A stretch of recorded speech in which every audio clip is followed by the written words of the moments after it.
அவங்க அடி இருக்கிறாரு. ஆனால் அப்படியே எடுக்க நான் இருந்தேன். அது அண்ணி சாக்டரை பிடிச்சிட்டு இருப்பாங்க. இறக்குங்க சார்.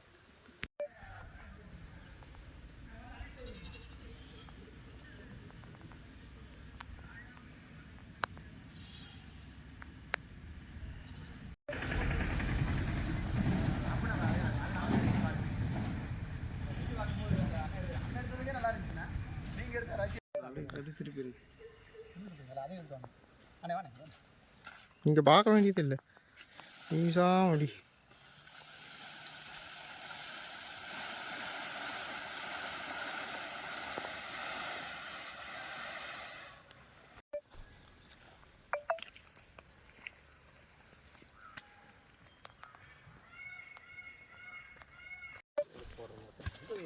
சரிங்க.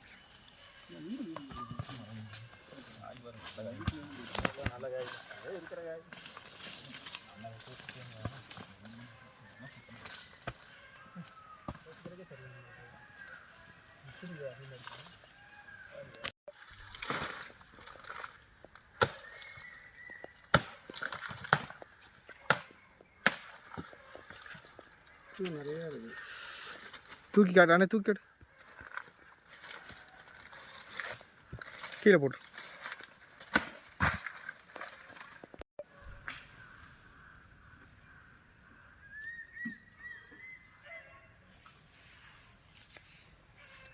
மொத்தம் எவ்வளோ நம்ம எத்தனை மரம் விழுந்திருக்கு? கிட்டத்தட்ட ஒரு 200 மரத்துக்கு பக்கமாக விழுந்துருக்குது மொத்தம் இந்த ஏரியாவுக்குள்ள. 10 தோட்டத்துலேயும் மட்டும் 10 தோட்டத்துலேயும் மட்டும். நாங்கள் வந்து திண்டுக்கல் மாவட்டம் சிந்தலவானம்பட்டி கிராமம் ராமவட்டம்புதூர் கோம்பையில் வந்து எங்களோட பூர்வீக தொழிலை வந்து விவசாயத்தையே நம்பி வாழ்ந்துட்டு இருக்கிறோம்.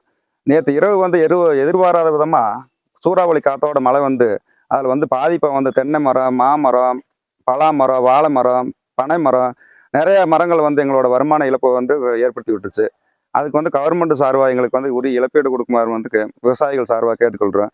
நிறைய பாதிப்பு என்ன அப்படின்னா, ஒரு தென்னை மரத்தை வச்சு வந்து ஒரு 10 ஆண்டு காலம் பராமரிச்சோம்னாத்தே அது உரிய இழப்பு வருமானத்தை வந்து கொடுக்குது.